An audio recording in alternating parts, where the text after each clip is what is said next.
So we're here at the ASCA convention 2018 in Anaheim. We presented ISL. We got a lot of excitement, a lot of feedback. It was important for us to listen from the experienced coaches to see what they have to say about our format, what makes our format unique. We saw, like I said before, a lot of excitement, and we were really happy to get this kind of feedback from such experienced audience. How do you launch an international pro swimming league? If you attended the 2018 ASCA World Clinic in Anaheim, California, you learned more than a few details about that. International Swimming League, ISL, what is it? Imagine a collegiate dual meet, the excitement of that. Swim with the fastest swimmers on earth. That's it. Pro teams racing a lot. My first question is this a viable business model? So one of the first things we did is really inspect the current model of swimming and how that affects the athletes commercially. And we are really starting to understand that there is a lot more potential worldwide outside of these Olympic years for these athletes to take advantage of their commercial opportunities, this exposure that they get in the Olympics, and expand that year-round for them to develop alternative revenue streams and provide additional exposure to themselves. ISL partner Washburn Media is a global powerhouse in the sports stage. They're also closely tied to the Olympic Games. They represent Simone Manuel and Katie Ledecky. They also have their eyes focused on the 2028 Olympics in Los Angeles, where they're based. When they presented at ASCA, they leaned into the numbers, into the metrics. Swimming is global. It is the most watched sport of the Olympic Games. Also, it's gender balanced. And most important of all, it skews to a millennial audience. Advertisers love that. So if we're ticking all the boxes for a business model, how do you pull off an international swimming league?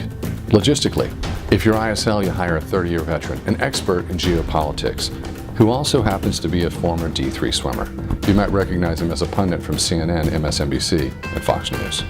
Whenever you're trying to do something globally, the potential gain is extraordinary, but logistically, it's a big challenge. But I feel like my role with this team is to try to integrate all of the teams from all over the world, ensure that we've got one powerful unity of mission together, that we're able to respect and value the swimmers who are coming from different countries, and ensure that all of us together are able to build something that works for swimmers all over the world. ISL's presentation wasn't fluff, it wasn't marketing, it had a lot of substance.